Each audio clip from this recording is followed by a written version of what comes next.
Hello and welcome to the Oss-So Crazy podcast, brought to you by Ranked Soap Company and FightBack CBD. Welcome everyone to episode 5. Woohoo! Yay! So episode 5, we've got our guest Justin MC, who is our new sponsor. He is the owner of FightBack CBD, the best CBD around, of course. Oh yeah. Oh yeah. All right. So we'll be calling him in. He's from Texas, so we're going to get him in studio pretty soon here. But first, we got to congratulate Jess. Yes. So Jess had 2 tournaments back to back over these last couple weekends. That's why we didn't have an episode. And Jess, you won Nogi Pans and Huge accomplishment. yeah. Closed out with my teammate Nicole. Nicole, yeah. What's her name? Nicole Evangelista. Okay, and she's where does she train at? Coyoteha. Okay. Academy. All right. So there we go. 2 champions, same team. Yes. And this last weekend was the Abu Dhabi Grand Slam, right? Yeah, in LA. Yeah. Okay. And how'd you do there? I got second. Congrats. Congrats. Another great accomplishment. That's Yep. good. Yeah, huge tournaments too. 2 majors back to back. And then she just flew in this morning and she's here for the podcast. She doesn't Took stop a quick working. nap. How quick was your nap? I got home at like 6:30 and then I just went to sleep. I took a shower and then I went to sleep like right after that, and then I woke up at like 12. Nice. So not too bad. How are you feeling right now? Do you feel like you're relaxed since the 2 big weekends in a row? You I'm feeling super okay? tired. I bet. I was like really sore yesterday, like on the plane ride home. So I took some ibuprofen. All right. Probably should have taken some FightBack CBD, but Yeah. I didn't have it yet. Yeah, you do. Now I'll have it. Yeah. Awesome. Exactly. Yeah. Why don't you load up on it right now? Might have a whole new podcast going on. What's the next big tournament for you coming up? The next big tournament is gonna be Nogi Worlds, but I'm planning on doing some like of the opens, like the Twin Cities Open in Minnesota, and in October, and then Cincinnati in November. All right. Oh yeah, that's good. Well, I'm planning on doing Cincinnati if the shoulder heals up, so Nice. we can road trip. Yeah. That'll be a fun road trip. Next, we'll be calling Justin MC from FightBack CBD. But first, we wanted to remind you guys that we are now on Apple Podcasts, Castbox, iTunes, Stitcher, Podbean, and Google Play Music. So check us out on any of those. We haven't been able to find ourselves on Google Play, but we got the email confirmation, so we're on there somewhere. But all those other ones, they're working. They're legit. Yeah, iTunes has been getting a lot of plays, and we're really happy with that. So some of these Facebook and YouTube releases are going to be a little bit slower. We're going to immediately put up the audio after recording on our RSS feed, which is going to go into all those other platforms. So, and if there's one that anyone that we're missing, let us know. I think we covered pretty much everything, maybe other than iHeartRadio. I think that's probably the only one left. All right. Yeah, we've sent in requests for the other ones to like Spotify and a couple others. I don't even remember now. But I believe, though, there is an actual Google podcast. Okay. There's Google Play, which we're on now. Right. But there's actually a Google podcast, which I think they're trying to split the 2 companies. So there's an actual dedicated podcast division. But the same method to submit all the podcasts, it requires that RSS feed. Yeah, so we sent that in, so it should be in the podcast. They wouldn't. We won't end up on like I don't know, like U2's next album or anything. But Dietz was a machine. He was literally getting us approved every second. It was like a new email coming. Crazy. He was like a machine, just like when he won the Nogi. I mean, he was just unstoppable. All right, welcome to our podcast, Justin. We are excited to have you on. Hey, Justin. And thank you for the CBD oil. It was awesome. Oh, no problem. I just gave it to these guys now, so they'll get to try it out and let you know how it is. Oh yeah, hell yeah, awesome. Yeah, I tried to make sure everyone got a little something, I guess. Yeah. Yeah, thank you. That was really nice. I can't wait to try it out. Yeah. Yeah. Yeah, thank you. That was really nice. I can't wait to try it out. Yeah. So anyway, Justin, we wanted to ask you, you're a jiu-jitsu guy out in Texas, right? So, but we don't know anything about your whole jiu-jitsu background. So, why don't you tell us real quick where you train at, what how you I got into it, and all that. Yeah. So first, real quick, what's your belt level? Dude, I just started doing gi stuff about like 2 years ago. Okay. Before that, I had done, I used to, well, I guess I can get into the story from the beginning, man. I mean, number one, I'm old. How old is I'll be old? like 41 this year. Oh, I'm 45. I'm 45, so I know the pain. Yeah. So, I've been into all this stuff since I was a kid, man, back in when UFC came around and all that.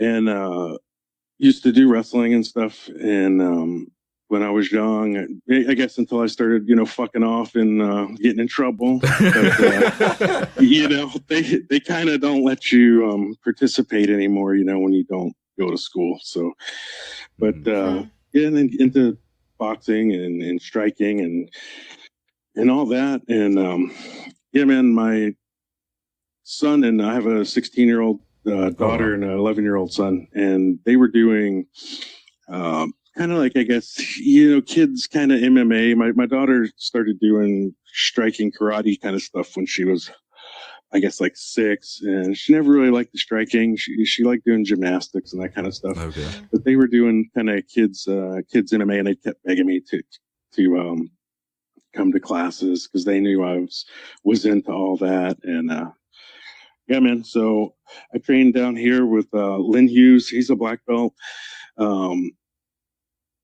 at Sinister BJJ. So we're down here in Austin, and it's under the A-Force affiliation. Okay. Yeah, and Delua is our Delua Cartenga. He's our, I guess you'd say, local, professor. He's my coach's coach, I guess you'd say. Gotcha. Like that.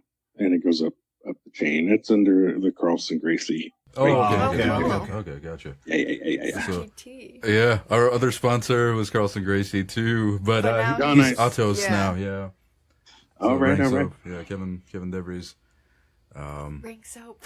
Rank Soap Company. Our other sponsor. Yeah. Oh, yeah, nice, man. Yeah. I know he started following you guys too, so.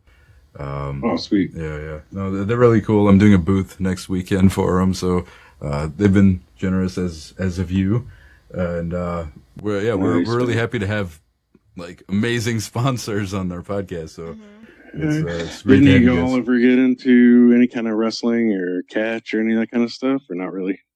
Just BJJ.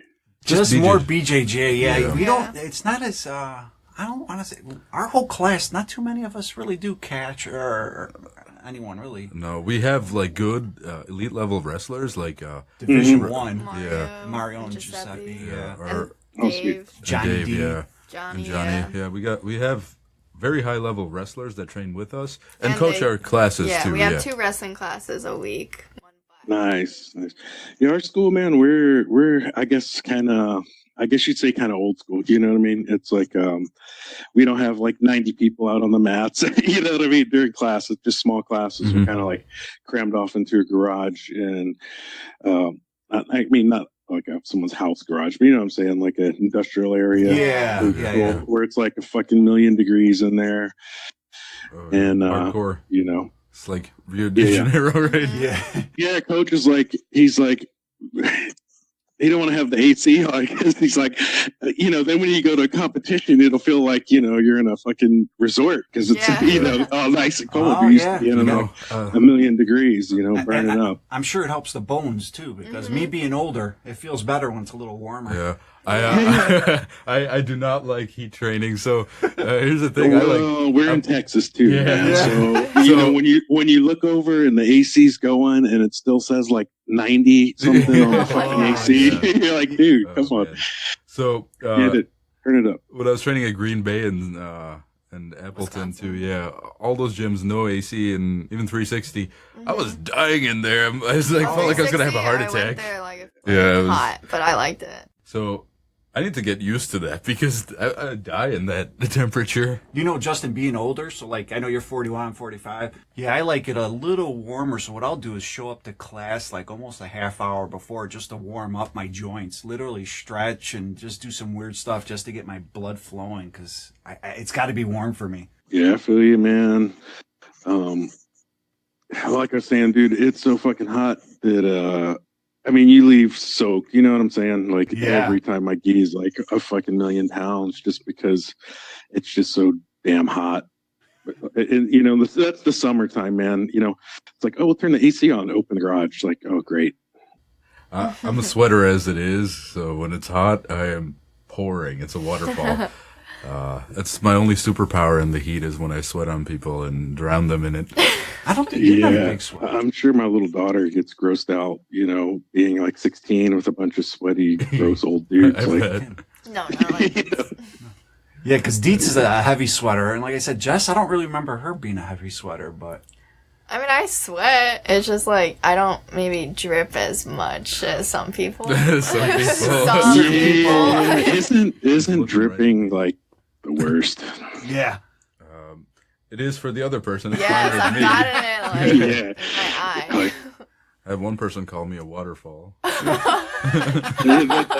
when you just have to get meditative and, you know, close your eyes, close your mouth. Yeah. That should come as one of the rules when you start jiu-jitsu. Close your mouth. Hip escape, close your mouth, bridge. Basics. Yeah. Sorry, my little son walked in and I had to kick him out. No.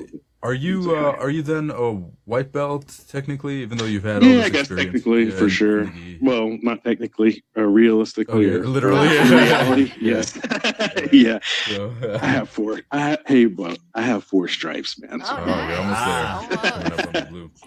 You know, don't tell anyone this, but you're on the live podcast. Well, I think, I don't know. It's weird, like when you have family members that come to class with you and stuff. Like technically, like my little daughter's been doing it officially, I guess, longer than me. So I think I'm just speculating. You know, I guess she's got to get up to speed. You know what I mean? I can't be like promoting her dad over her. That's not cool. Oh, gotcha. Yeah. I mean, that's my theory, you know. Yeah. Well, shit, I don't know what I was going to say. Fucking train came by. You were talking about training and... Training. Yeah. For me, man, I don't know about y'all, but... I mean, I guess I'll get into all my history and stuff as we go through the thing. But you know, sometimes I just need things to, I guess, sort things out mentally. You know what I mean?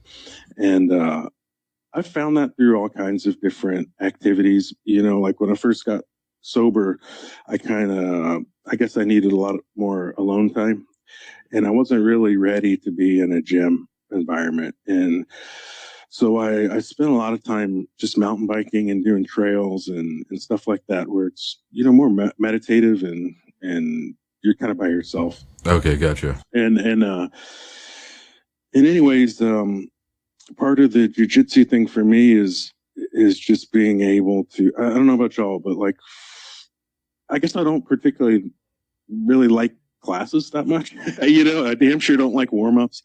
I do all that stuff, but I really like the rolling part the most, just because for me, like, I don't particularly care about, it's great when you get taps, and it's great when, you know, you get into some weird ass position somehow and you're doing something that you're like, damn, I saw that on YouTube. I don't even know how I knew that. Yeah. You know, all that's cool and all, but it's more about, for me, about the mental health side of it.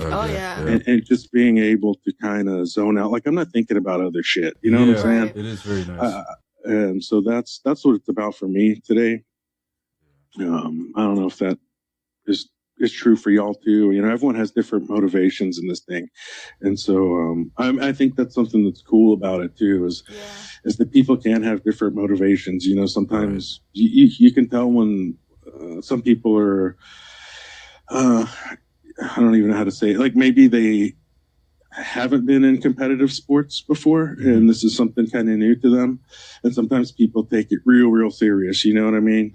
Like they think that in the gym is like, if they tap somebody, they're winning a fucking medal or something. It's like no one cares. You know what I mean? Some people are serious about it. Not serious in the effort, but I mean, they mentally there's something where they can't relax. You know what I mean? It's always over the top. And then other people, man, they're just trying to get a workout, you know. And then there's people in between, and some days it's like this, and some days it's like that. You know what I mean? Yeah.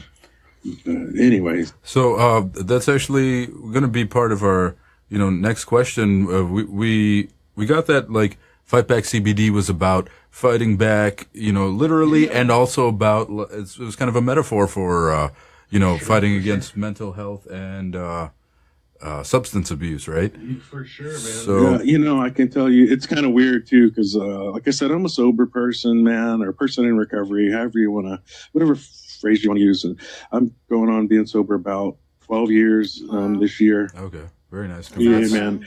And it wasn't easy, dude. I felt like, I guess I don't need to get in my whole life story from the time I was a kid, but I came up through some rough stuff, you know what I mean? And I just started, like I was talking about when I was wrestling and being in school, and getting into drinking and all that kind of stuff. It felt like, man, even when I was in school and doing sports or whatever, I always felt like something was missing or something wasn't right. I never felt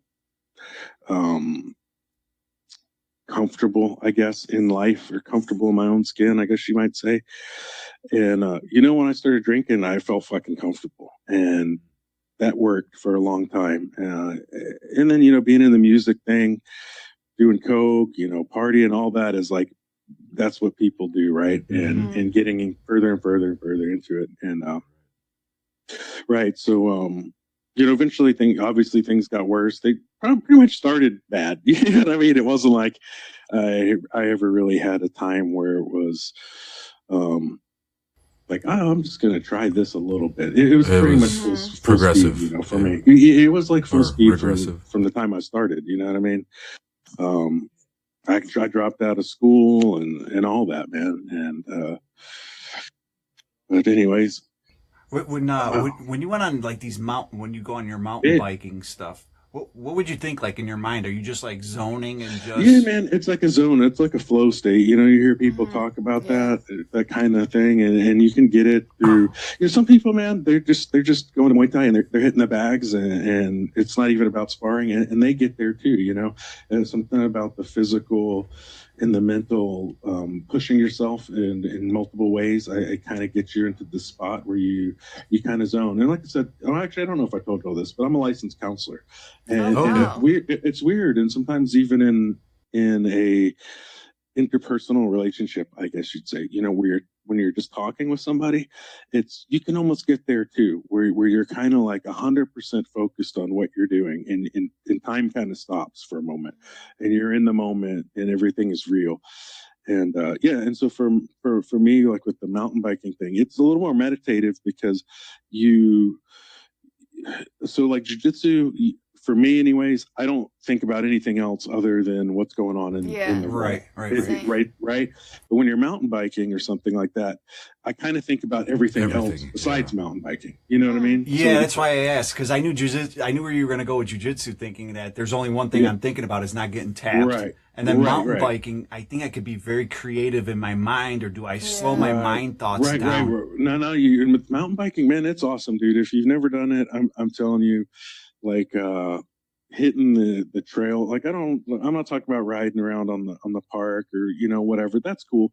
But I mean, going out on like the single track out into the trails and, you know, you 10, 12, 15 miles, whatever. And you're out there for a little bit, you know, that on a road bike, you say, oh, I did 15 miles. I mean, that's like riding to work, right? That's not anything. Right. On trails, it's different. You know, that might take you a couple hours. You never know how what the trail is like, you know what I'm saying? Yeah. And then the environment too, right? You're going through like actual, man. Yeah. Like being in nature and the sound, you know, I guess it's kind of like humans invading nature's space, but you know, you try to do it in a respectful way. Like most people who are into trail riding, they're all about respecting the environment and not trashing things, you know what I'm saying? Oh, we all came from the jungle at one point. Yeah. Right.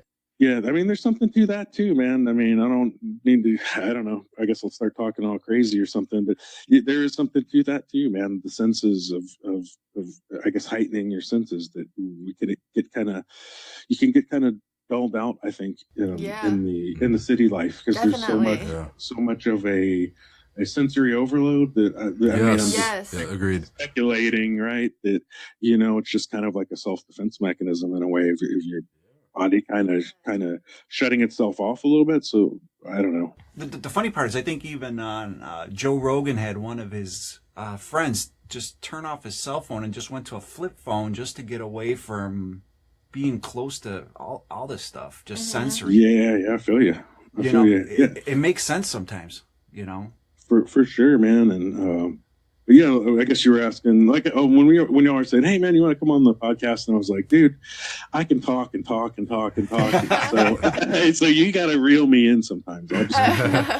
But yeah, about back, you're asking about the brand and all that, and so you know, kind of gave you a little bit of my story, and so anyways, man, I guess how to say this. So I've broken my hands before, you know, not in well, you know, the way you break your hands off someone's, you know, skull, but you know, and then I've jammed my wrists a lot, and through mountain biking, I used to BMX, do dirt jumping, skateboarding, and all that stuff, and anyway, and then getting older, man, and working in office environments, and you're on the laptop and all that, and so basically, I get like the carpal tunnel kind of stuff in my hands, and the jiu-jitsu, the grips, you know, the grips, especially when you're doing Oki, it was okay. And then I started doing the gi stuff, and all of a sudden my hands start hurting even worse, right? And my arms would be going numb from like elbows down, you know.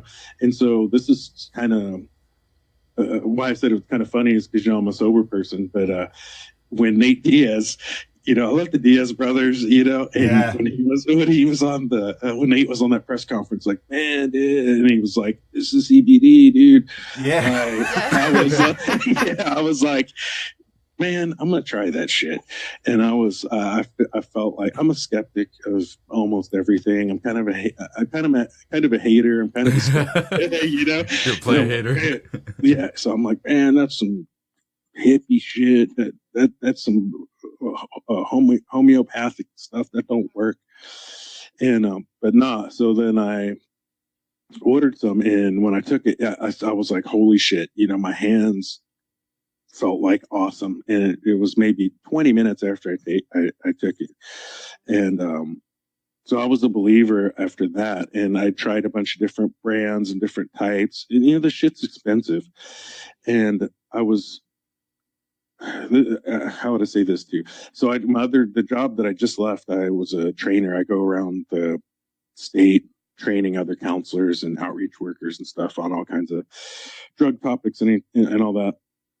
HIV, hepatitis C, all those kind of topics, overdose. And so I spent a lot of times in hotels too. So I'm sitting there always watch Shark Tank, because I don't watch TV. So I just turn it on that channel and they play reruns over and over. So I was getting inspired by that. So, you know, these people starting businesses. And then my coach, we were training at like you know, he's done stuff like training people out of his garage and hardcore and all that, man. And we were training at a place that was kind of like a shared space, I guess you'd say, you know, with some other teams and all that. And he took the step to like open a new location, him and Muay Thai, the Guerrilla Muay Thai. That's the Muay Thai side. Bitsy, she's the coach. They were like, we're going to start a new school. And so, all these things were lining up in my life, and I was being inspired by other people and people around me. So I was like, fuck it, man. I want to do something. I want to give back. I just want to do something. That's what I'm all about. So I just registered the website name, and that was on New Year's Day, I guess. New Year's Day. So I guess it was like a New Year's resolution or something. I didn't have anything set up, no fucking clue how to do any of this. I was like, this is what I'm going to do.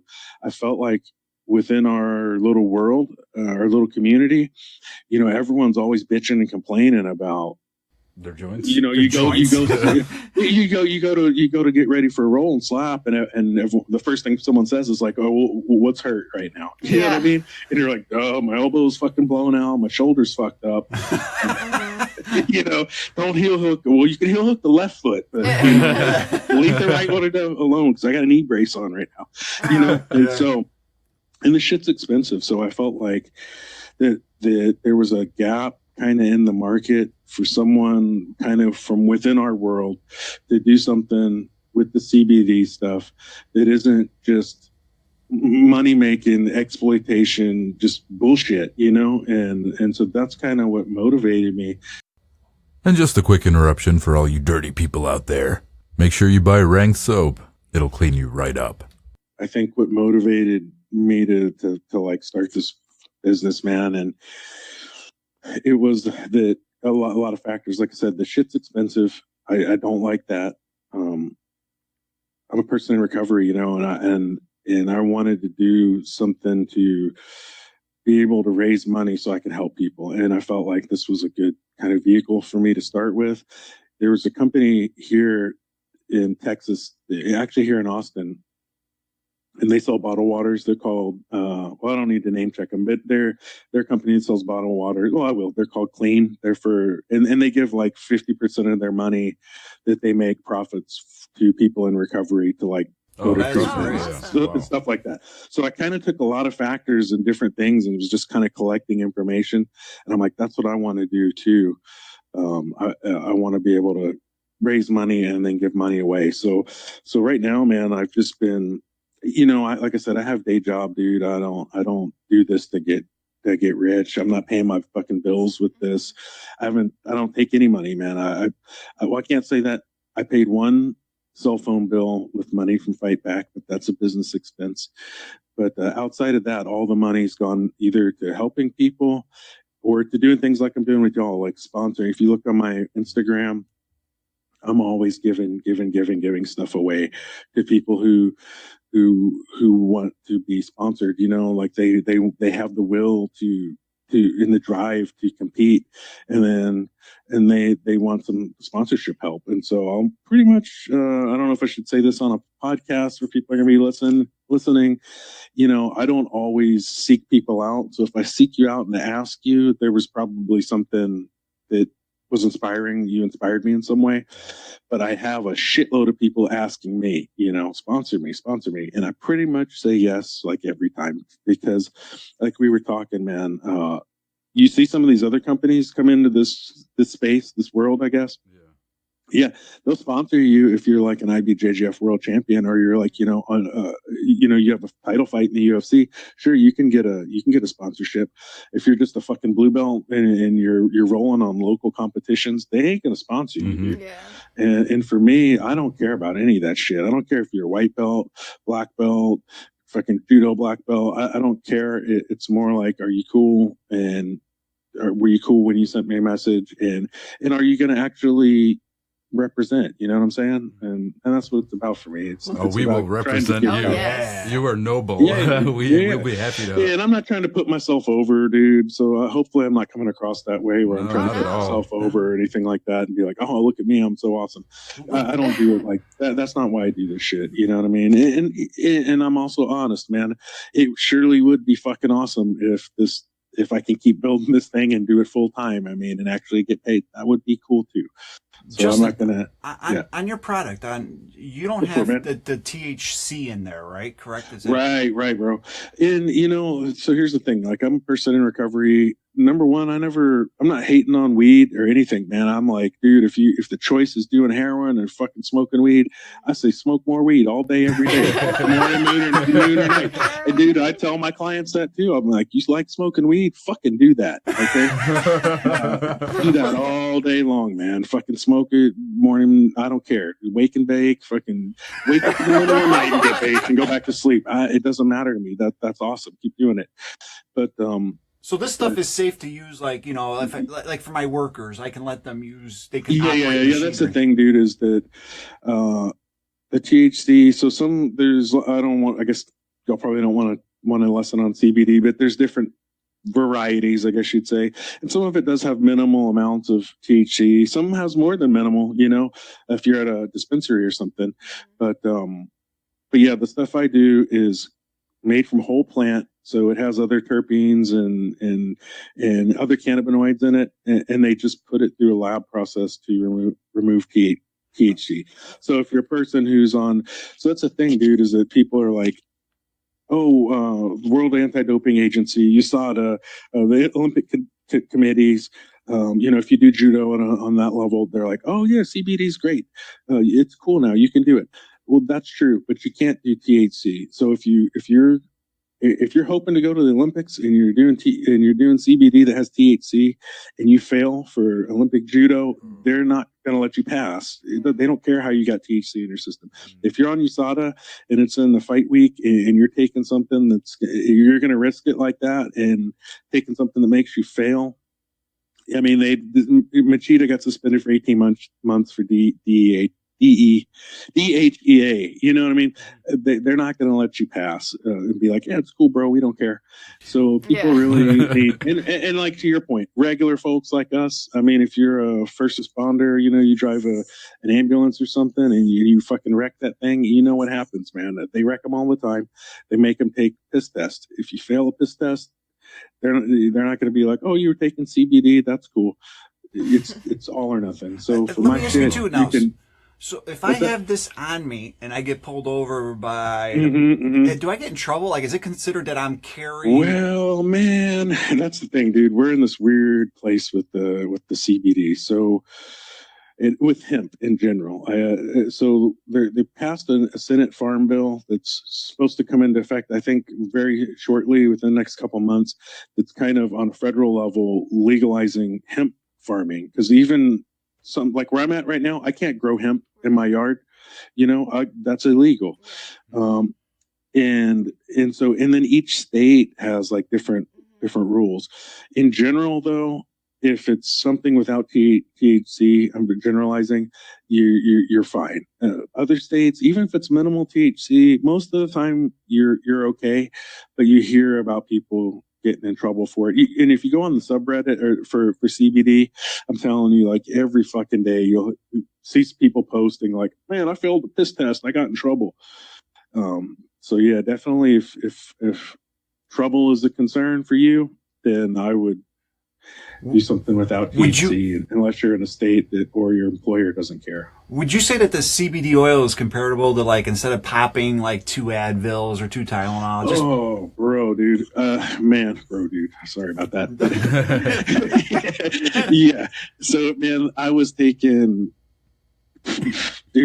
probably taking 1,800 milligrams of ibuprofen or, Advil every fucking day, dude. Isn't it equivalent to like a painkiller? 1,800? Because that's the thing. I'm limited on my pain. Like a diarrhea causer. Pain stuff. You know what I mean? Like, I had problems with fucking heroin, man. I'm not going to take pain pills. Yeah, it's sort of like, so when they asked Andre the Giant, how much does it take how much wine does he drink? And he's like, oh, dude, yeah. Oh, man, Andre the Giant. Yeah, maybe we can get off talking about pro wrestling if you want. I can go on that all day, man.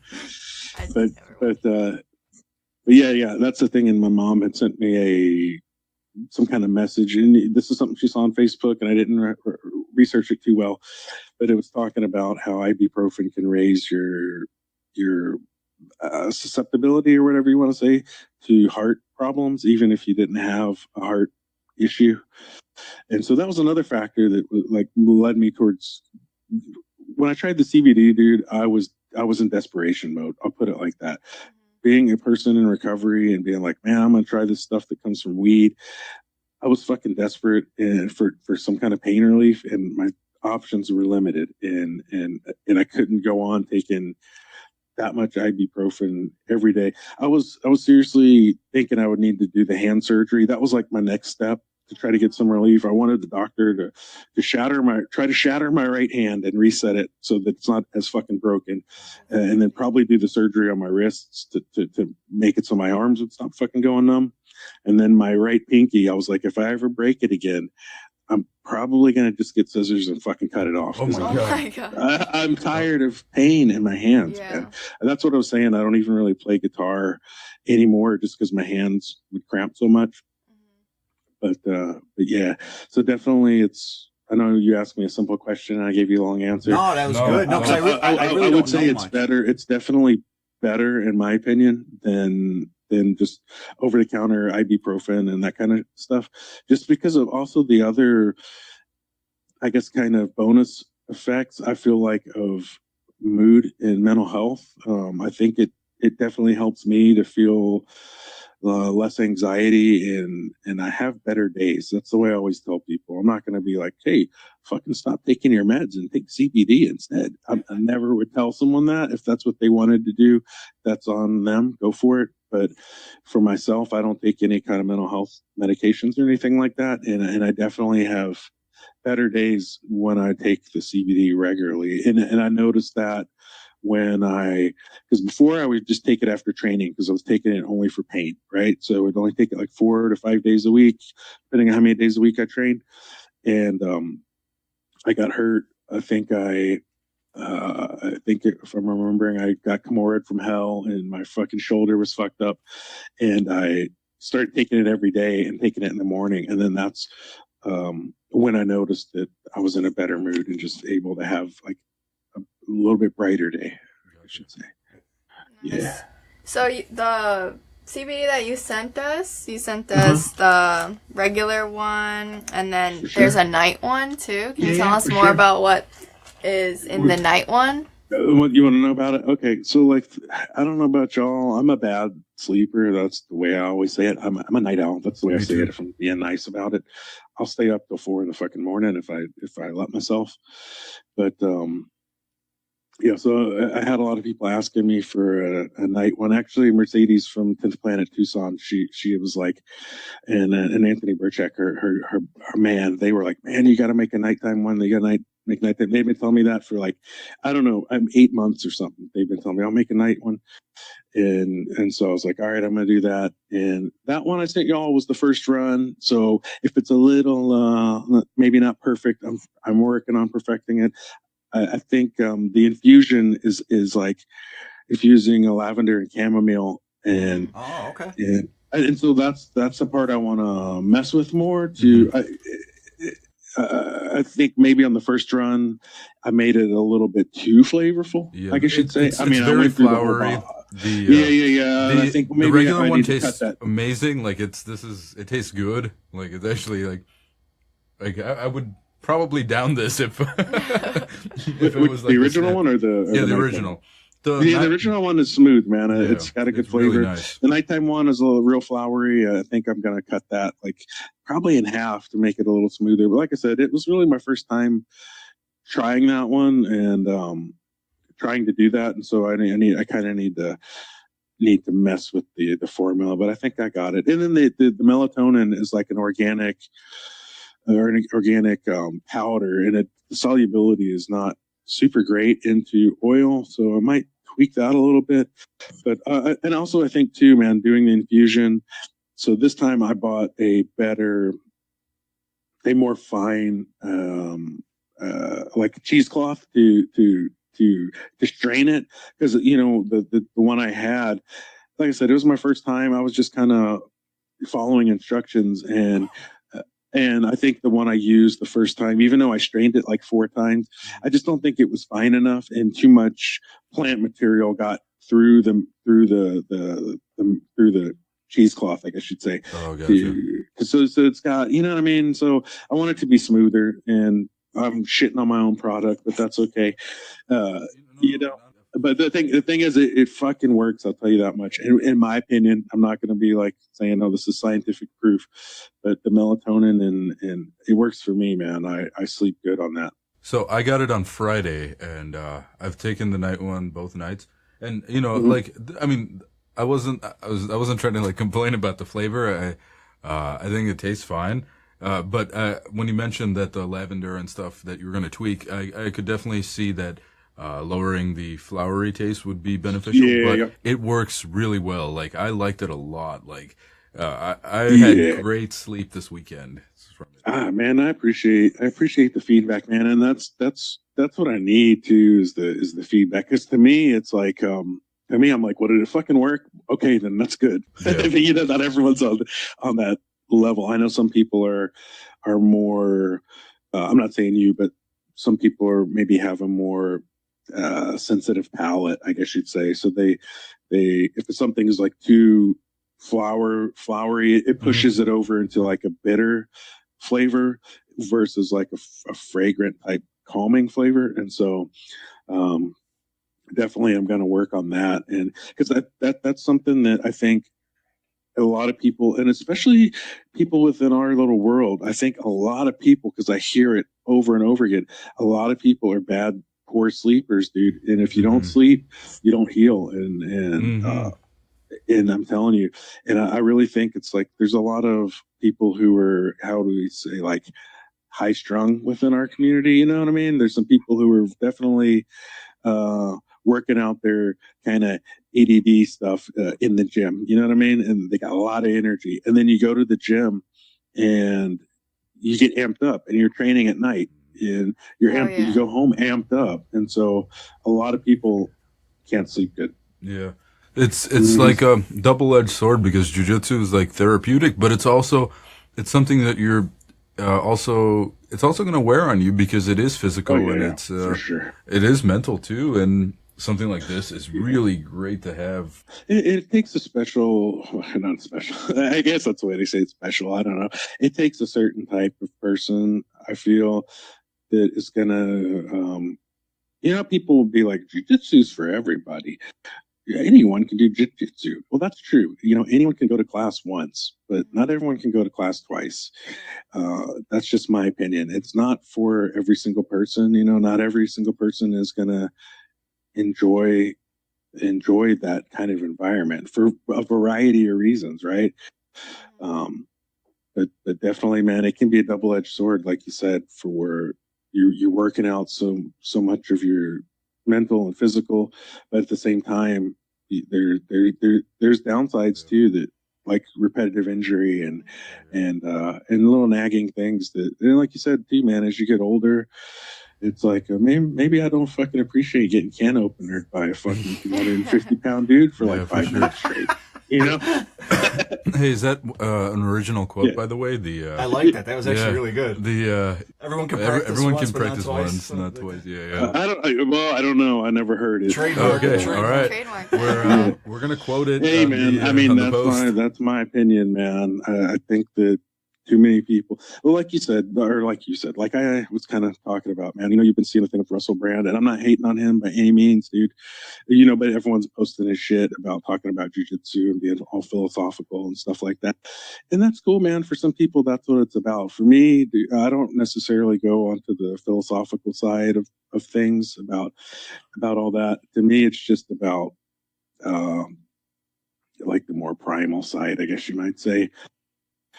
But that's just me, man.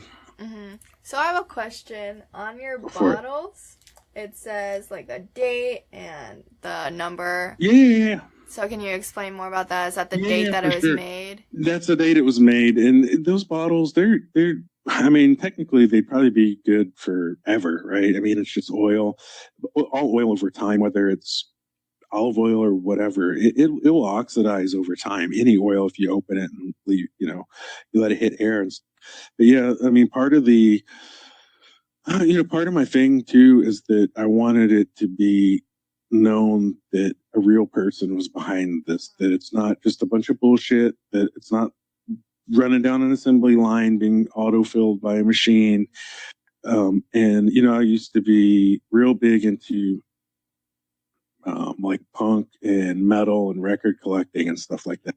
And it was always cool when you get like something, whether it's a poster or a record or whatever, and it's hand numbered, and it's like, oh, this is number 1 of 500. We only made 500 of these 7 inches, and you got number 13 or whatever it is. So I kind of took that from like my, you know, punk world, and I felt like, well, I want on my label to be numbered on the day that I made it, so people know that it was within a relatively fresh date. Like they ordered it on Friday, and maybe I didn't make it that first day because I made it on Saturday because I was being lazy. But hey, you know, what you ordered came fresh, and it was like I only made a couple of them. You know, maybe I made 20 of them. I don't ever usually make more than 20 in a batch. You know. Are you making these in like, so you're making them actually yourself at like yeah. I make it myself, bottle it myself, label it myself. I do everything, and so I order. And that's another reason too for the THC free kind of thing is the lab. They won't ship THC out of Colorado. They just won't do it because they don't want their. I mean, imagine if they send someone orders fucking 5 kilos or something and it gets seized or something like that. Yeah. That's a shitload of money. So they won't send THC out of the state of Colorado anyways. But yeah, so what I get comes, I mean, it's seriously, y'all would probably lose your fucking mind if I showed you this, but it's like, it'll come in basically like a mason jar. I'm serious. And it's maybe halfway full. And that's probably like, you know, $5,000 worth of CBD. Oh, wow. Yeah. And it's like a syrup that kind of like maple syrup, I guess. And at room temperature, it kind of crystallizes back to solid. So you have to kind of heat the whole jar on the hot plate. Like I do it like in a double boiler. I have like a magnetic hot plate that stirs the shit, stuff like that. But so I kind of double boil that and it turns to liquid. And then I weigh that onto like a digital scale. I pour it into beakers, weigh that, and then I mix in the ratio, you know, however many bottles I was going to make at the ratio of milligrams, and then I pour in the MCT oil as a carrier because it needs a carrier oil or it won't. I heard about that. Yeah, if it doesn't have a carrier oil, it'll turn solid again. And it's really hard. Imagine something that's a gram, you know, 1,000 milligrams, that's like the size of a dime. It would be really hard for people to dose that anyways. It'll be like a micro differ or something. Yeah, because that MCT oil is what it attaches to, so it could be a carrier at that point. Yeah, so it'll stay liquid, because if not, it'll turn back crystal. I see 2 little options here on your bottle. Yeah, man. So I use so that's the thing too, man, is that's why I put the brands on there. And I should clarify too, I don't get any endorsement or approval either from Nutivia or Bulletproof. They're not part of my company, nothing like that. I'm just using their shit as ingredients. You know what I'm saying? Just like anyone else could. What about the brain octane? That sounds pretty cool. Yeah. So the brain octane oil, you know, Bulletproof is a brand, right? Yeah. There's other brands there's other brands that make oil that is basically the same thing, but MCT is like the medium chain triglycerides. That's what it stands for. And so it's like virgin coconut oil. Yeah. And they process it and take all the lipids out so that it'll stay liquid. And so it's what they call C12 and C10 and C8. And that's like the number of chains in the molecule chain, the number of molecules in the chain, right? And so the Bulletproof and other brands like that are 100% C8, so like the smallest chain of possible. It's also the least amount that's in regular MCT. Maybe C8 is like 5%, right? So that's like 95% wastage. Don't quote me on those numbers. But it's somewhere in there, right? Like 10%. And so they further refine it. And so the C8 is supposed to be the most ketogenic. It's supposed to absorb into your system the quickest. And that's one reason people like that. and it's also like more flavorless. The C8, it's just a higher refined, higher quality oil. It's a lot more expensive too, compared to regular MCT. And as far as the CBD, I can't say, oh well, this type of oil is going to make the CBD work better than the other. I don't. You don't say have that. a preference, okay? Can you? But it's just an option. It's just an option, just to have something. I just wanted to have a couple different things that sometimes I'll do something fancy.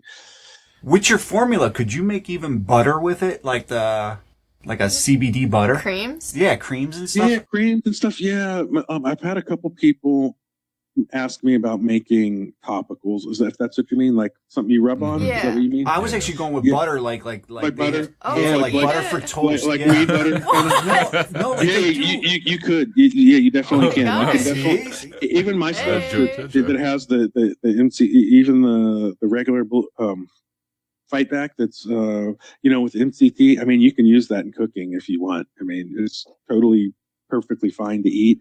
CBD itself is not necessarily as bioavailable, you might say, if you swallow it versus letting it absorb sublingually at first and then swallowing it.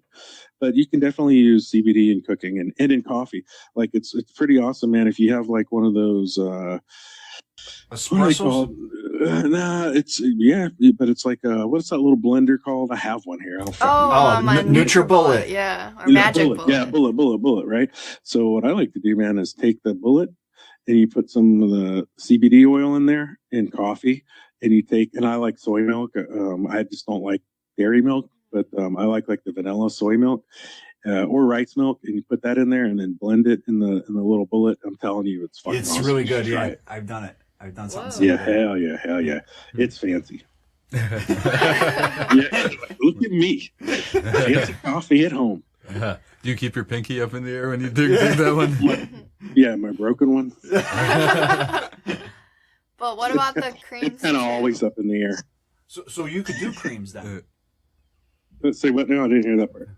Oh, can you do like a cream or like? So yeah, I've had a couple of different people ask me about it. I mean, my personal opinion is I don't think topicals are as effective, just because of the molecule size. I'm getting into science and shit. I'm no scientist. I'm just a moron. But the molecule size is not necessarily going to penetrate much past the dermal layer of your skin. So it's not going to, if you're like, damn, I got biceps slicers, my fucking arm hurts, I'm going to rub this shit on there. It's not going to go into the muscle. It's going to absorb into your skin. There's a different type of CBD that they call water-based. That's basically nanoparticles. They spin it out until the oil molecule is really tiny and it's encapsulated in a water molecule. And so that is more penetrative, but it's like 100% more expensive, so it's not effective. So long story short, I still might make a topical just because I've been asked about it, and people want to do massages and they want to rub it on. But like I said, personally, I say just take the sublingual and then get a massage. But that's my personal opinion. Yeah, that makes a lot of sense.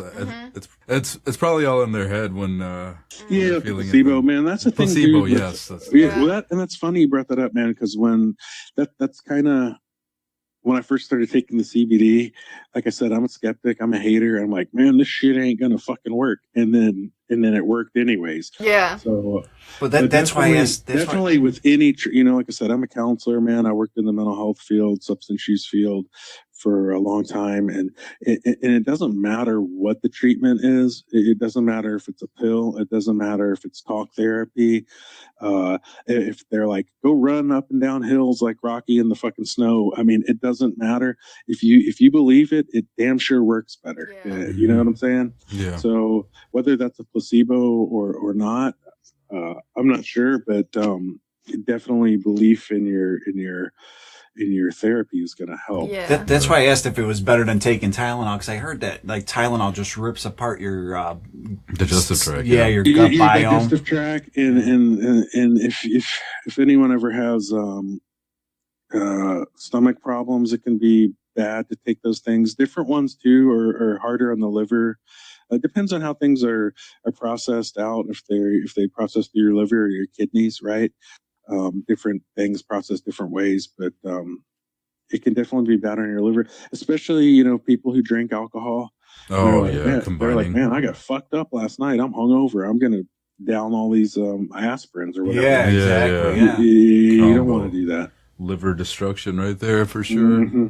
Yeah, man, and watching someone die from liver failure is brutal. I don't not to bring the mood down or anything, but like I said, I worked out in the field and I've seen a lot of people with hepatitis C and they never come to a spot in their life where the stars align for them, where we're not drinking becomes something that's going to be for them.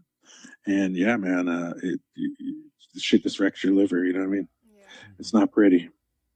Yeah. Sorry to bring the mood down. Oh no, it's actually. I'm like, yeah, all these people fucking dying everywhere, man. No, I actually think it's nice to have, the podcast go into some darker areas because it's interesting to listen to for one. I mean. We're comedic most of the time, but like occasionally it's nice to have like some deep moments in here. It's man. I try to keep things light too. Try to. Yeah, but this all makes sense for what you're doing. Going fighting. It sort of makes sense why you have that title. It's kind of like a purposeful thing to me, man. And not to get, like earlier I was like, oh man, fuck that dude talking about philosophical shit. But, not to get all philosophical, but I feel like purpose and meaning are two things that are very important to me. And being purposeful and finding meaning in our lives. I feel like that's how people continue to. It's a cold world, man, and I feel like that's how people can continue to push forward when they're on that path and trying to find things that matter to them. And a lot of people, man, we're I guess you'd say privileged or blessed or whatever phrase you want to use to even be in a position where I can talk about this, to be like, yeah, man, let's try to find purpose and meaning in our life. That's fucking awesome.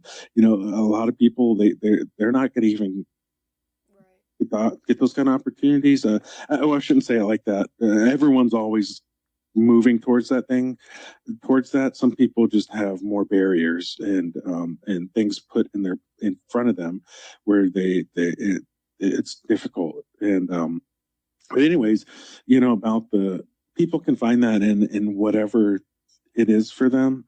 And for me, it's been about being a helper, being a person who is I'm always genuine and honest with people, and I'm always trying to help, and that's what is purposeful and meaningful to me, and that's just what life is about for me. That's it's kind of a recovery thing in a way, but it's more than that. It's just what I'm all about. That's what I do. That's the idea I think all of us got when we were listening to you earlier. Yeah. It seemed like you really found this like I said, I'm not trying to put myself over and come across like that, to be like, oh, this is this egomaniac ramble on about how great he is. It ain't. Hopefully it doesn't come across that way to the listeners. No. But it's not like that. Yeah. It's a great story. It's awesome. It's awesome. I don't do it for me, man. I don't do things for me, if that makes sense. It's not about me. I tell people, dude, I feel like I kind of already lived and died, if that makes sense. And all this stuff I'm doing, it's just a bonus, man. I've known a lot of people that didn't make it. You know what I mean? They didn't get out, and they were good people, and they died behind addiction and drugs and all that. And I've seen a lot of people do exactly the things that I have done, and they didn't stay sober. You know what I mean? It's kind of like this. I can look for whatever I want and tell you, oh, this is why. But so much of this shit, I mean, it's just luck of the draw, dude. That's all I can say. And I feel like I got lucky. Like I said, I feel like I've already lived and died, man. And so that's why I'm in this. That's why I try to do the right thing. Some of it is luck, but it sounds like you also had like the determination to. Yeah, man. Like I said, dude, purpose. Everyone has to have the will to survive, I guess. But shit, dude, you know what it's like, man, having a fucking 300-pound dude on you. I mean, you can have all the will in the world you want, but it's probably ain't gonna move that fucking dude. You better just hang on, you know. And it's kind of like that, man. I mean, will take you. You can get through some shit, and it'll take you far, but you also need a little luck, like, or you know what I mean. In that scenario, maybe this 300-pound dude just has to be kind of shitty. Yeah. so you can sweep his ass. If he's a black belt and had 300 pounds, man. I mean, did you write your will already? Because you probably should have done that. I haven't rolled with Carlos Farias. Oh my gosh. I'd be terrified. Yeah. He did? Yeah. Big dude. Yeah. Scary. We briefly interrupt this program to bring you a quick announcement. Make sure you purchase FightBack CBD.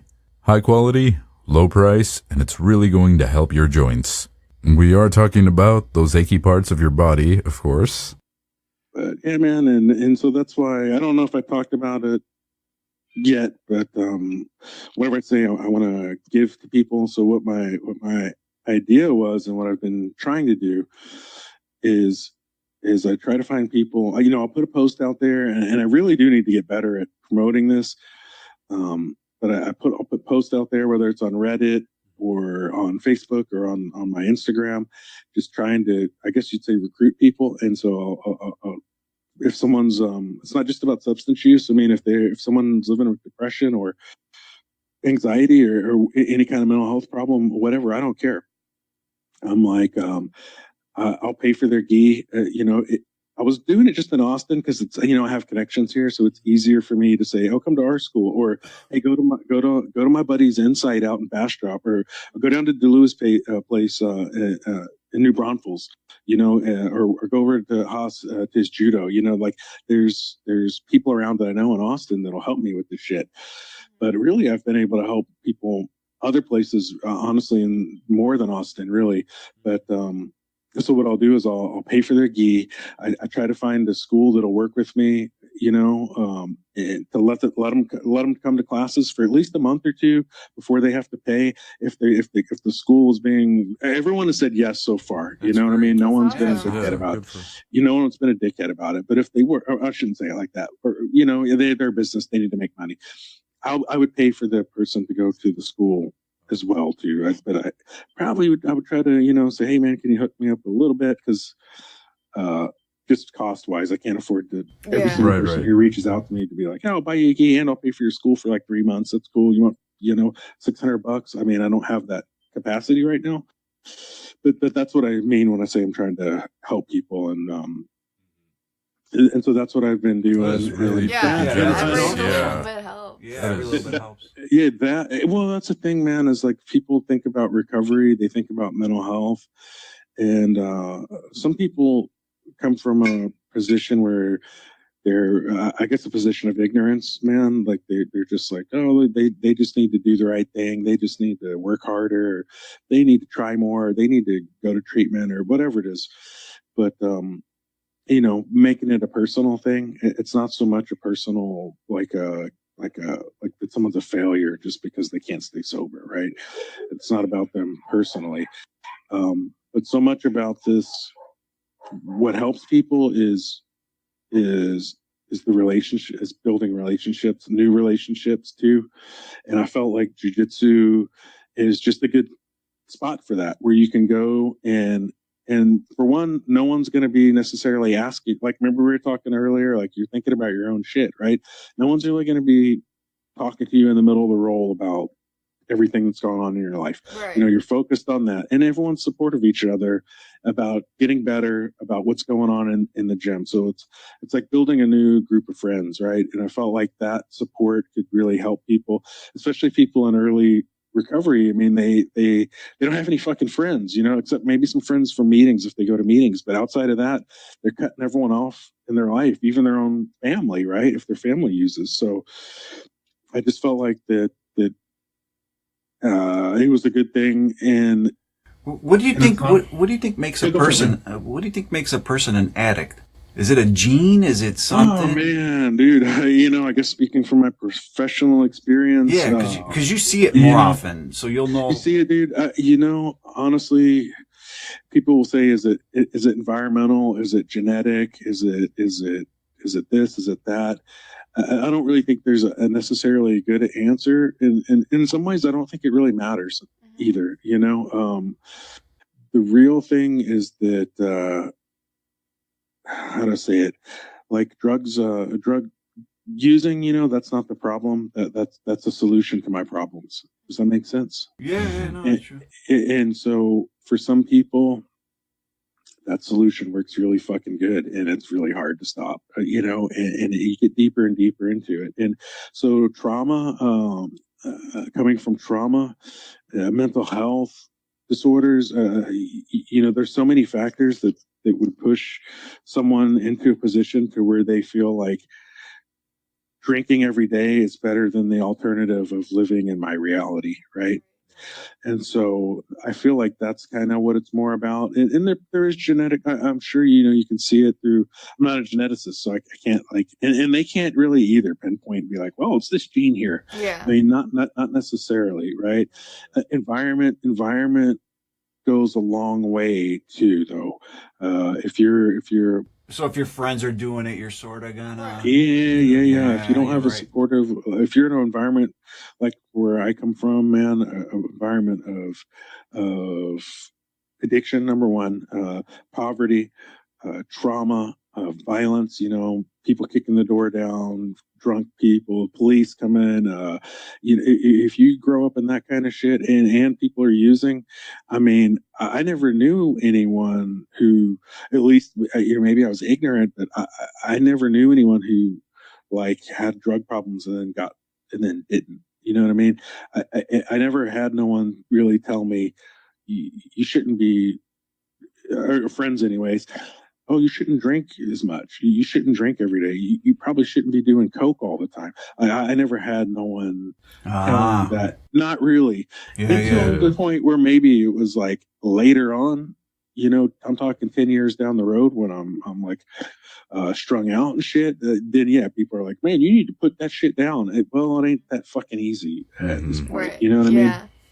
Yeah, that makes a lot of sense. So yeah, man, I think there's a lot to it, but like I said, I really feel like the mental health side and trauma plays a big factor in why people would choose using substances as a coping mechanism. Does it make sense? It makes sense. Yeah. And it's not this, like I said, I don't have the answers as to why. If I had those answers, I probably wouldn't be talking to y'all. I'd probably be sitting on a, you know, Scrooge McDuck. I'd probably be diving into a fucking tank full of money if I had that answer. Well, you know, I don't have the answer. Let's hope all of us are doing that soon. Then. I don't have that answer to be like, do this and you'll cure everyone from addiction. You know, I don't have that answer, right? Because that's kind of why people, I think, ask that question, right? And when you're working with people as a counselor, that's one of the first questions people have too when they come in with a drug problem. They're like, man, why am I fucking like this? Like, why am I like this? What happened? You know, everyone's looking for answers why, you know, and I kind of tell them, I'm like, you know, when your house is on fire, you kind of get out. You don't look for the reason why. Oh, that's a good one too. You got two good ones today. You know, two of them. That's someone else's job. That's the inspector's job. That's not your job. Your job but like, you know, like if you know you have this problem, you sort of try to stay away from the bad influences, right? Is that like how you try to teach like the people that come to you? Man, or is that hard to do? You know, like when someone, it's hard to do, especially like I said, I was working in the community, man. So most of the people, not all the people, but most of the people I'm working with, I mean, they're living in the streets, dude. I mean, they're living under a bridge. How are you going to tell someone you need to fucking stop drinking when you're living under a fucking bridge? I mean, I mean, what would you do, man? Yeah. You're gonna stay sober when you're in a fucking miserable spot and people getting sexually assaulted, robbed, all this shit, and it makes sense to keep using, right? It's in our system is man, our system is a failure. You know, it's a disgrace. The war on drugs is probably, in my opinion, the I don't even know how to say it, man. The shame of our times. It's a crime against humanity. You know, it's a fucking greatest embarrassment probably of our time in our nation, man. That people who need help are being, you know, treated that way, where they're not getting the help. So, but yeah, I'm passionate. When I get passionate about things, I can go on and on about it. But yeah, man, as far as staying away from people who use, like when you're trying to stay sober, I feel like, you know, I don't have the answers for everybody. I know what I had to do, and I know what I feel might work good. And I feel like you kind of have, like, when I got sober, man, I was in a spot where I was ready to lose. I'd already lost most things, and I was ready to lose everything else, if that makes sense. So I didn't care, you know. I'm like, number one, I wasn't allowed in my house anymore. And I was like, you know what? If I'm never allowed in my home ever again, that's just what I'm going to have to live with. You know, at that point I had a daughter. I didn't have a son. You know, my daughter's 16. I'm like, if I never see my kid ever again, that's the reality. It's not what I wanted, but that's what I'm going to have to live with. I'm going to fucking stay sober. I quit the career path I was in, you know, I guess you'd say. So I started at zero. I cut off every single person, family, friend. I didn't care. I'm like, if they're not about moving forward and helping me move forward, I don't fucking care. I don't need them. I don't want them, you know. And that's just where I was, and that's what I had to do. And then later on, it's funny, man. Later on, as you stay sober, you'll have people from the old world, I guess you'd say, reach out to you and say, man, I want help. Or, you know what I mean? Or sometimes you'll see old friends and they're sober too. So it comes back around. But in the beginning, definitely, to me, it has to be all or nothing. And people have to make a decision for themselves. And I feel like so often, dude, I would see clients, right? They get out of treatment. And I'm working in a drop-in center on the east side, you know, on a high traffic heroin area, and I see them walking around. I'm like, bro, what's going on, bro? What's up, man? And they're like, oh, I'm just, you know, coming to say, see how the old neighborhood's doing. I just wanted to say hi. And I'm like, all right, man, you know, you know where that goes, right? You know, it's like partially a loneliness thing, I think, and partially just people don't know what else to do. And there's like this, I think within all of us, man, I'll put it like this. I don't think people who have addiction problems are necessarily any different than anyone else. Right. I think all of us really have humanity in general has like a real pull towards darkness, man. Like if you towards like darkness, you know what I'm saying? Like, if you're walking down the street and you see two people like kissing at the bus stop, you're probably not going to pay much attention to it. If they're in a fist fight, you're probably going to look over there and be like, damn, bro, fuck him up. You know, maybe that's just me. Maybe that's just me. No, that's all you of see us. What I'm saying? That's all of us, right? You can't even drive to work without people fucking cranking their neck to see if someone's, you know, dead on the street right there, you know? Yeah. And I think that there's just a draw within all of us that we're kind of drawn to that. Yeah, Some all people those just got a viral little videos. Videos, exactly. Hard to pull, you know? We pull out the cameras and record them all. Right. No one, I mean, isn't tries that to fucking help, crazy, dude? Yeah. This world's crazy, bro. Yeah. Brother and sister. I said bro, but I mean all y'all. Oh, bro. Yeah, bro. You a bro too, or what? Jessica's our bro. There you go. There was one more thing I wanted to ask you was, yeah, bro. I know the CBD thing was recent. You said New Year's, but anything that sounds like it's or seems like it's getting successful, like as far as you getting someone on the right track with the CBD stuff. Yeah, man. I know. What you mean as far as like being able to help people get into jiu-jitsu and stuff. Yeah, man. I've been able to help people, and it's not just jiu-jitsu, man. If they're like, I had people. I always try to keep people's confidence, I guess you'd say, their confidentiality. So I don't, you know, put people out there, but I've helped people come into. They just want to do Muay Thai. You know, for some reason, to me, I don't know. I guess because I've done striking before, I'm like, fuck that. I ain't trying to get hit in the face. Yeah. Same. But I think for some people, they I think there's some intimacy involved with jiu-jitsu that not everyone is comfortable with. And sometimes people, they just want to come in and do striking, and they just kind of like almost for fitness, I guess, maybe. I mean, they spar and shit too. So I've helped people do that. People do MMA. Some people getting fights going and stuff like that. So I definitely want to be able to do more.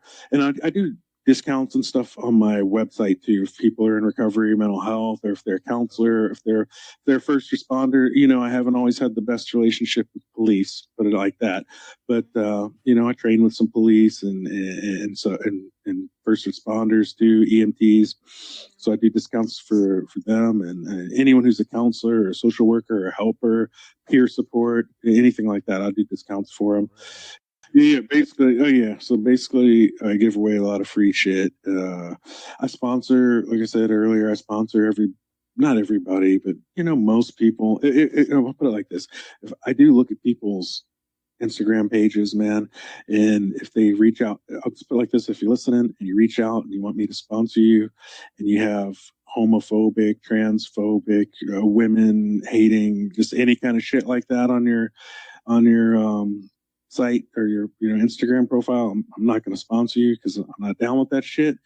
But outside of that, I'll probably sponsor just about everybody. So I give away a lot of free shit. I've probably made shit, man. I don't even know, 400 or 500 patches. They're a couple bucks each. I gave away all those. I've never sold any patches. T-shirts, I've probably made 200. I ain't gonna lie, I sold 10 of them for charity, but the rest I gave away. So you're compassionate doing it to get money towards people who have compassion, basically. Yes. Yeah, man. Which is great. That's man. We're in an environment. I don't want to get political with people because everyone has the right to think and believe what they want. But we're in an environment. I personally feel where a lot of people who maybe wouldn't have said the things they would have said before now feel kind of empowered to put that out there and put racist memes out or whatever it is, bro. And I down with that shit. The other thing I wanted to just ask was, I really like your logo. It's really sharp. Yeah, man. So my sister, she manages a tattoo shop, Rock of Ages. I don't know if y'all was talking about this earlier, but it's a Rock of Ages. They're a tattoo shop here in Austin. They're world class, dude. They got world famous artists in there. Those dudes are booked up like a year out. It's no joke. And Donnie, one of the dudes that worked there, he drew that logo for me. So it was a hand-drawn thing. And I had looked at some old logos. I kind of wanted that old school kind of feel to it, Yeah, it's really sharp. Like a real person too. Real person like drew it. And yeah, so it's hand drawn. It's not. I did digitalize it. I guess you'd say I put it in Photoshop and then kind of turned it into a digital thing, so I could, edit a little bit and make it, make the label. But the original piece was like a hand drawn little piece that he drew for me, which was, I'm telling you, man, I think the logo looks awesome. It looks great on T-shirts. It's going to look great on a rash guard. I'm going to be doing a rash guard soon. I don't know if y'all want me to talk about that. Those are awesome. But, can't wait for those. I'll give some people some props. So with, Immortal Choke, Billy that does the little cartoons and stuff for Jiu Jitsu. Y'all seen those? No, actually. Oh, I've seen those. You seen Immortal Choke? Yeah. Yeah. Five grappling posts, a lot of them. Yeah. So he's drawn some little stuff for me that I'm going to use as kind of like the sleeve part on the rash guard to fill it in. And then I'm going to put the logo on the front. And Cruise Combat from up in Dallas, Cruise Combat, they're going to print the shirt, print the rash guards for me. That's and cool. it's going to be a charity thing. So I'm not making any money on it. I told Cruise, I'm like, y'all can, make your money that you need to make.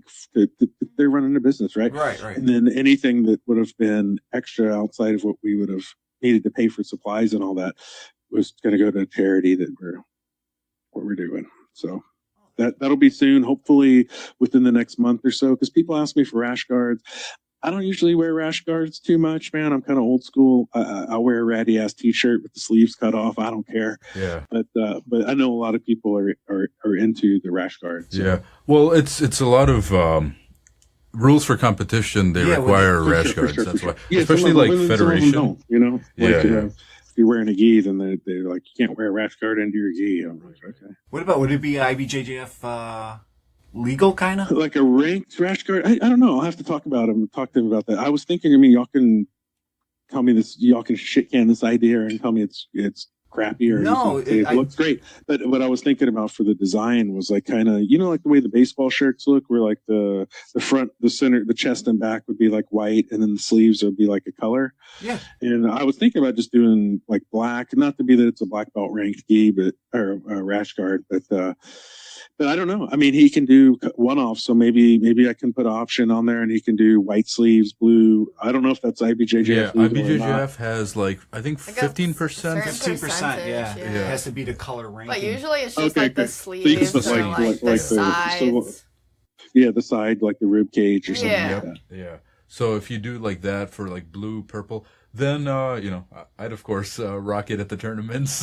yeah, man, that's a good idea. I'll bring that up to him. I appreciate that. I didn't really think about that, but Cruz, they do. So he does all the stuff for and his little son Cruz, who the company's named after. He has his own little company too that does no-gi stuff and shit for kids. Their company's called Skelly Bone. They're cool. But anyways, Cruz, he does the rash guards for like On It and that's cool, stuff like that. And then they do like one-offs. Like, so if you have a MMA fight coming up or something and you want shorts or a no-gi and you want shorts with all your sponsors on them, they'll do one-offs for you. Oh, that's they're affordable? Fucking awesome, dude. Their shit is amazing, dude. It's so good. Yeah, that's great. That's good to know. So anyways, that would be awesome. Giving someone else a plug on my show, but that's all good. Let me tell you about all my friends' businesses. Yeah. Got another hour. Well, then they'll be sharing the episode that has you in it. Yeah. So cross promotion. That's kind of what I'm about, man. I'm not necessarily a natural salesman type person. It's not really my thing, but I'm always about trying to bring everyone up. Yeah, that's good. It's because you're honest. You know how to do it. Yeah, man. I just try to do what I do, man. And that's the thing too. Like with this company is, I guess I should tell you all this too. I don't pay anything for anybody. Like, I shouldn't say it like that. I don't pay people to say things like, "Oh, let me sponsor you and pay you," and then I want you to say how great my shit is. I don't do that, and I don't pay for ads like on Instagram or Facebook. I don't pay for shit. So I would rather sponsor people and everything be organic and word of mouth. We got you covered as much as we can. As far as pretty good. I have had people reach out to me who are names, I guess you'd say, and they're like, sponsor me and pay me this money and da. And I would rather take, if someone wants me to give them $800 to sponsor them, I would rather spend that money sponsoring 50 blue belts. That's just my thing. And it's some, you know what I mean? But anyways, yeah, but just like you were saying, it's all about the organic growth of the business. It kind of goes back to what you were saying earlier about you want to help people that are compassionate and stuff. I just the world in general, and we're going a little philosophical here, but it doesn't reward empathy as much as it does greed. Yeah, yeah, exactly. Selfishness. I mean, and the thing is, dude, is being empathetic is about being vulnerable, and you have to put yourself out there, and it's a risk, and it's you depending on how what you're doing. I mean, you take on something in a way. Does that make sense? So you kind of you don't take things from people, but you kind of share in it, and so it's painful too. Yeah, for sure. Yeah, it's not everyone's. I think everyone has the capacity, but not everyone has the courage. I think stuff like your ideology is the future. Like eventually, someday. I mean, I'd like to imagine that we're slowly progressing into people who will. That's the only type of people that will last. Otherwise, war is going to destroy everyone. Right, man. And It's so the many only way it's going to work. Now are in the political environment, and that's the thing, man. Is you can't stop it. You can't stop progress, man. They can't stop it. You can slow it down, and people can put roadblocks, but like you're saying, you can't stop evolution, man. I mean, people are gonna grow as that's how it has to be. Society has to work. If people are growing, everyone. If everyone had the opportunity to live their passion and to create art or whatever it is they want to do, they would do it, man. And like you're saying, I think people, that's, you can't stop progress, man. We're moving to a better society. It just hopefully we'll still be around to see it one day. Yeah. I want to ask you another question on addiction. Sure, man. When someone is recovering and do they start to change? Do they move that addiction to something else? So, like, say you're a recovering alcoholic. Do they switch then to drinking coffee and it's obsessive? Yeah, I mean, good question, bro. I mean, for some people, maybe, for other people, maybe not, right? How about you? For me, I think I'm always, like I was saying, I think I'm drawn to darkness a little bit, and if I let myself go too far, I can definitely get there. You know what I mean? And like we were talking the other day, I play play PC games and stuff, and that's kind of I can kind of get that compulsive thing going with that sometimes too. But here the thing is too is like addiction, or I should say substance use disorders, right? That's like the clinical term. Addiction's kind of like a colloquial term, I guess you'd say. But substance use disorders, I mean, it definitely changes the way your brain works. I mean, that's a fact. It changes the way your brain functions. If you drink every day, you smoke cigarettes, whatever the addictive thing is, it has a neurological effect over time. Methamphetamines, cocaine, it doesn't matter. Heroin, it doesn't matter. They change the way your brain functions. If your brain has something else coming in that does the work for it, it's going to stop doing the work, right? And so it takes time for people's brain to heal. It can definitely heal, but it doesn't heal just because you stop using. Does that make sense? Yeah. It takes time, and that's why I was like, learning to trust people, be vulnerable, to build relationships that are based on equality. It's not based on playing some kind of rules of exploitation about who's going to get over on who. You know what I mean? These are things that people have to do if they want to survive in recovery. And if they don't do those things, I don't think they have a chance, man. I think people will go back to using because we have to change, and the brain has to heal, and it takes time, man. And the time is fucking painful, and it's very hard. Let me ask you too, and I've also heard from the moment you start doing like hard drugs is where your brain sort of stops developing or something. Is it something like that? Yeah, I mean, people say that shit, dude. There must have been a lot of people who started using drugs at like 10 years old. There's a lot of dumbasses out here. You know what I mean? I mean, not to get political, but take a look around. But yeah, you hear that, man, and I think maybe in some ways that's somewhat true. Not so much in like. Not like so much in like, oh, your brain's gonna stay the size of a year old, but more so in like the neurological. It's very interesting, man. Like the neurological side and like the way we perceive the world and how we use coping skills to move through the world. I mean, so much we think that so much of us think we're driven by our choices, and I would just say, it's my personal opinion, the majority of things we do are automatic. Not that they're predetermined, but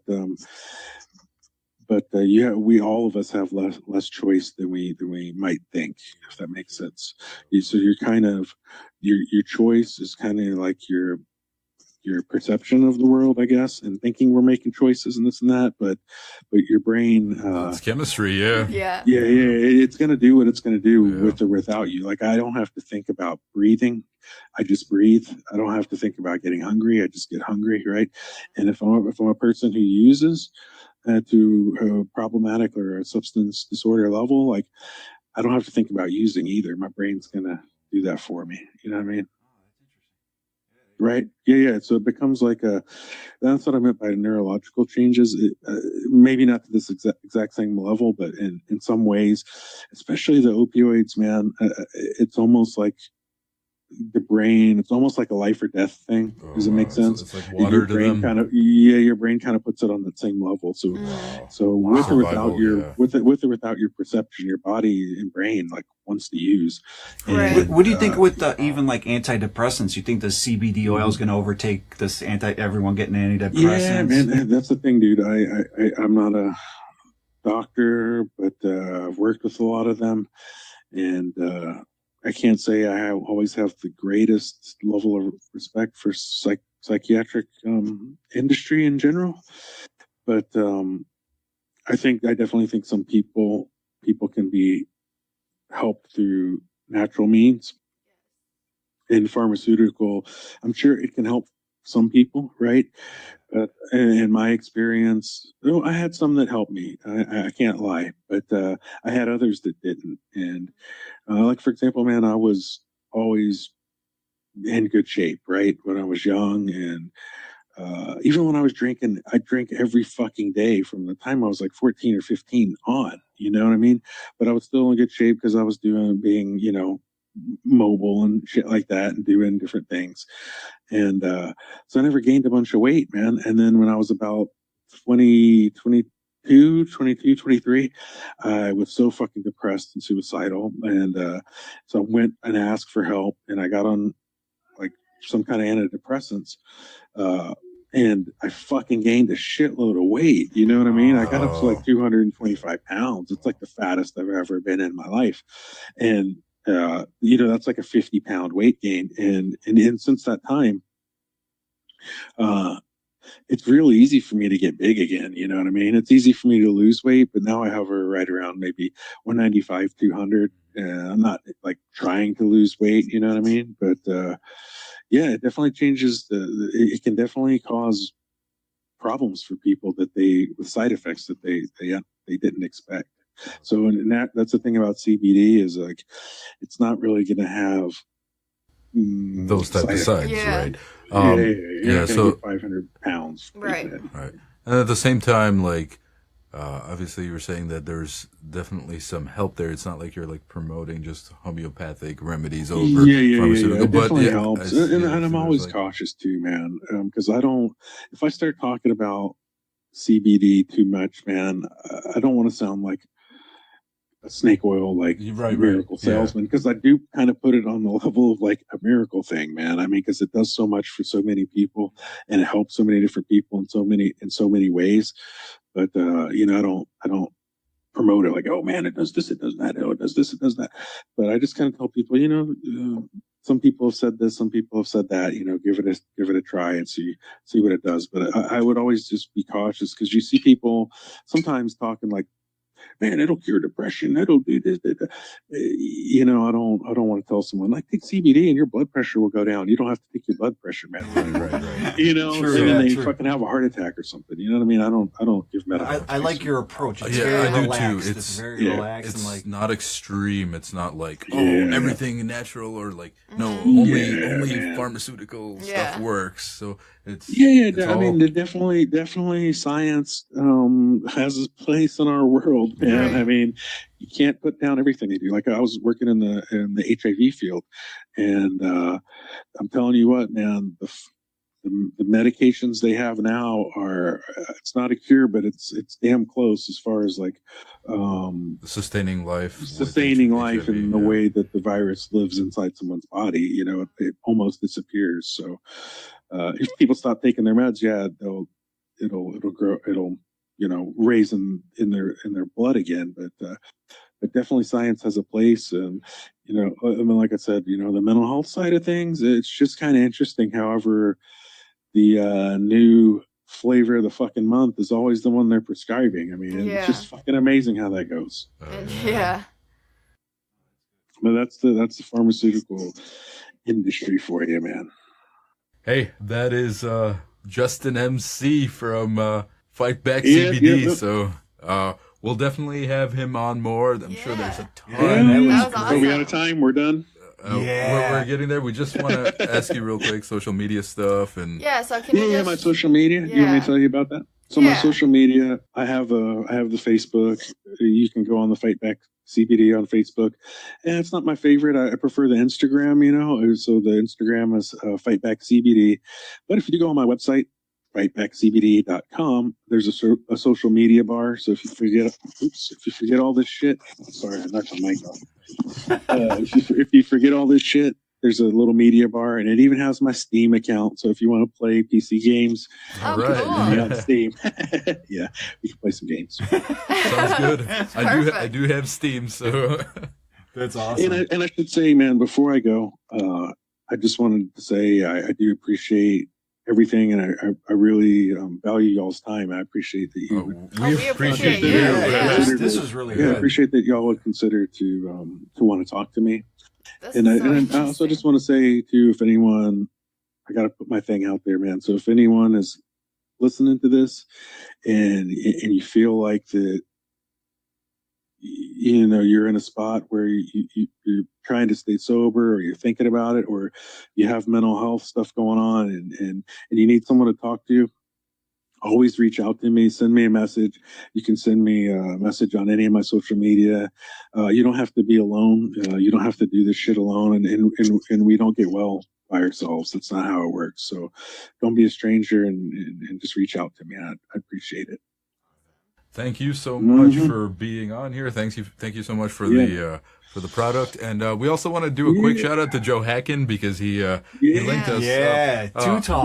Joe's the man. Yeah, Joe's the man. How did you guys meet, real quick? Awesome. I just want to ask you. You know, that's what's funny, man. It's I think, you know, I could be wrong, but I don't think I am. I think Joe was the very first person I ever sponsored. Oh, really? Wow. I'm pretty sure. Joe's a great guy. He is. He's one of my favorite guys. I think we just were like talking on, maybe he reached out to me on Instagram about the company or the CBD, and that's just how it worked out. Actually, if you want to laugh, when we first started our intro to doing podcasting, he reached out to, I believe, me and you, Deeds. He talked, and he's like, you should do a podcast on mental health. He posted on the public. Oh, yeah, he did. Yeah. He had a great idea. It was the first one, and then it makes sense that he... that's the thing, too. Like you said, you know, I know not back-to-back or anything, but I'd love to come back sometime. And that was actually awesome. My idea. Talk about all kinds of stuff, you know? It's good. I think it's good. I think sometimes I think people like that on podcasts, too. They like to have recurring guests. He comes to town once in a while. Maybe we'll get him, and we'll try to do a nice one. I talked to him the other day. Yeah, that'd be awesome. And,